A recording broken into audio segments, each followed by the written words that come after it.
गांव शिमला में एक लड़का रहता था, सूरी। सूरी के अब्बू की चाय की दुकान थी। वो सुबह उनकी मदद करता और फिर स्कूल चला जाता। स्कूल में सूरी से कोई ठीक से बात नहीं करता था, क्योंकि वो चाय बनाने वाले का बेटा है। वो सबसे बात करने की कोशिश करता है, दोस्तों के ग्रुप में शामिल होना चाहता है, लेकिन कोई भी उससे बात नहीं करता। और अगर वो बात करने की कोशिश भी करता तो सारे लोग उसका मजाक उड़ाने लगते। हे, कोई मेरे साथ वीडियो गेम खेलेगा? हाँ, मैं खेलूंगा। अरे चाय बनाने के लिए नहीं, गेम खेलने के लिए बुला रहा हूँ, तू रहने दे। सूरी को बहुत बुरा लगता है। वो घर आते ही मुंह फुलाकर बैठ जाता है। सूरी के अब्बू ये देखते हैं और उसके लिए खाना लेकर आते हैं। अरे क्या हुआ सूरी, तू मायूस क्यों है आज? ले खाना खा ले, तुझे अच्छा लगेगा। ले। पापा, कोई और काम क्यों नहीं करते? आपको इतने सारे कामों में से यही काम मिला। चाय बनाने में क्या बुराई है? दिन में सबसे ज्यादा लोग इसी के बारे में सोचते हैं। नहीं, मेरे दोस्त तो मजाक उड़ाते हैं, मुझे अपने साथ खेलने में भी शामिल नहीं करते। बोलो कौन सा खेल खेलना है, अभी खेलते हैं। आपके साथ नहीं, उनके साथ खेलना है। ये कहकर वो वहाँ से चला जाता है बिना खाना खाए। सूरी के अब्बू को ये देखकर बहुत बुरा लगता है कि उनकी वजह से उनके बच्चे के दोस्त बहुत दूर जा रहे हैं। उसके पिताजी चाय बनाने के साथ दूसरा काम भी ढूंढने लगते हैं। वहीं स्कूल में बच्चों को ट्रिप पर ले जाने का प्रोग्राम बनता है। कुछ दिन बाद आप सभी बच्चों को एक जंगल ट्रिप पर ले जाया जाएगा। सभी बच्चे उसी तैयारी के साथ आएंगे।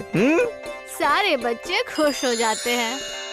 सूरी घर आकर ये बात अपने अब्बू को बताता है। पापा, मुझे स्कूल की तरफ से जंगल की ट्रिप पे ले जाया जा रहा है। मुझे जरूरी सामान पैक करके दे दीजिएगा। अरे वाह, ये तो बहुत अच्छी बात है।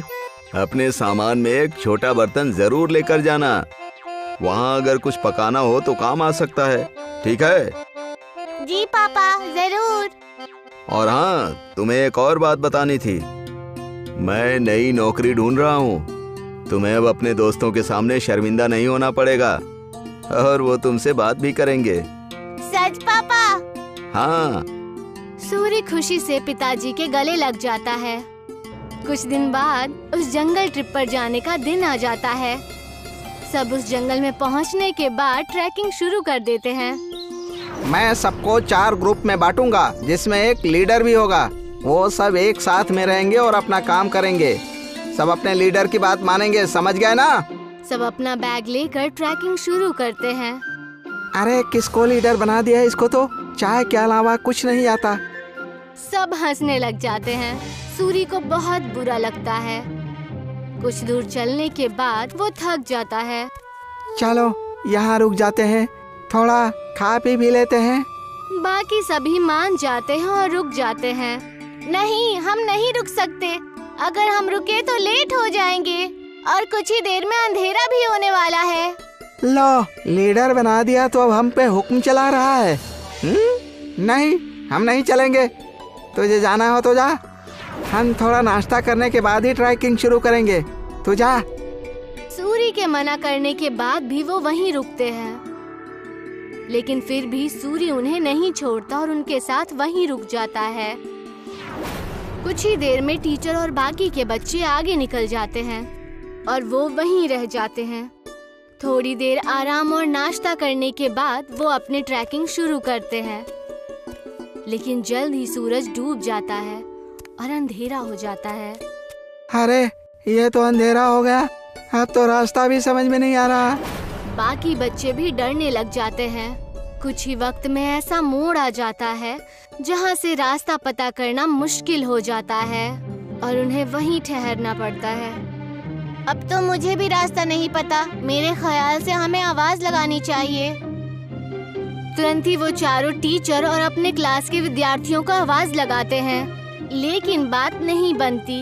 हाँ, टीचर, टीचर, अरे कोई हमें सुन रहा है? हम खो गए हैं, कोई है?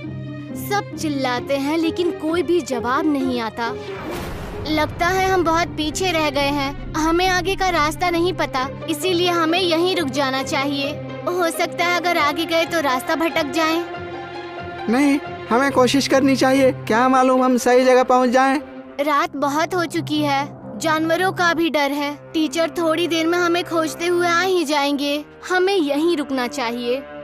सबको उसकी बात ठीक लगती है और वो लोग वहीं रुक जाते हैं। कुछ ही देर में रात हो जाती है और तेज ठंडी हवा बहने लगती है और उनके पास बचा खाना भी खत्म होने लगता है। हाँ, अब तो हमारा खाना भी खत्म हो जाएगा और पानी भी खत्म हो जाएगा। अब भी कहता हूँ मैं, हमें चलना चाहिए। अरे लेकिन जाएंगे कहाँ? रास्ता तो बंद है। मुझे तो बहुत डर लग रहा है, कहीं कोई जानवर ना हमें खा जाए। मुझे तो बहुत ठंड भी लग रही है। हाँ मुझे भी। मैं आग जलाता हूँ और सब लोग आग जलाते हैं। कुछ देर जलने के बाद आग कम होने लगती है। हम क्या करेंगे, इतनी ठंड है, आग भी खत्म हो रही है।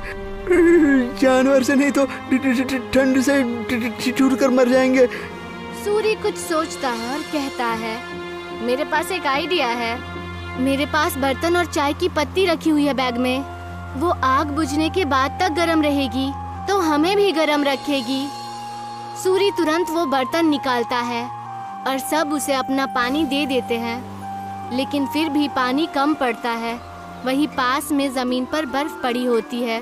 वो उसे उठा लेता है। जैसे ही काली चाय बनती है, आग खत्म हो जाती है। सबको बहुत अच्छा लगता है। उसे पीने के बाद सब तारीफ भी करते हैं, लेकिन अयन सिर्फ चुपचाप चाय पीता है। कुछ ही देर में उन्हें पत्तियों की आवाज आती है और वो अपने पीछे की तरफ देखते हैं। वो देखते हैं कि उनके टीचर आ रहे हैं। सब राहत की सांस लेते हैं। कैंप में पहुंचने के बाद जब टीचर उनकी तारीफें करते हैं तो अयन कहता है कि वो महफूज उनके लीडर सूरी की वजह से है। ये सुनकर सूरी को बेहद खुशी होती है। सूरी की कहानी सुनकर सब उससे दोस्ती करने आते हैं। अगर आज सूरी को चाय बनानी नहीं आती तो शायद सब उसके दोस्त नहीं बनते। आज पहली बार उसे चाय वाला होने पर खुशी हो रही थी। अगले दिन वो खुशी खुशी अपने पिताजी के पास गया और उन्हें सारी बातें बता दी। अरे ये तो बहुत खुशी की बात है। एक बात तो मेरे पास भी है, मैंने अच्छी नौकरी ढूंढ ली है। सूरी ये सुनकर हैरान और उदास हो जाता है। नहीं पिताजी, आपको काम बदलने की कोई जरूरत नहीं है। आप जो भी काम करते हैं वो अच्छा ही होता है और कोई भी काम छोटा या बड़ा नहीं होता। ये मुझे अब समझ आ गया है। सूरी के पिता ये सुनकर खुश हो जाते हैं और अगले दिन वो खुशी खुशी अपने दुकान में अपने अब्बू की मदद करने लगा। और जैसे ही वो स्कूल पहुंचा तो सब उससे मिलकर उससे बातें करने लगे और उसके साथ खेलने लगे।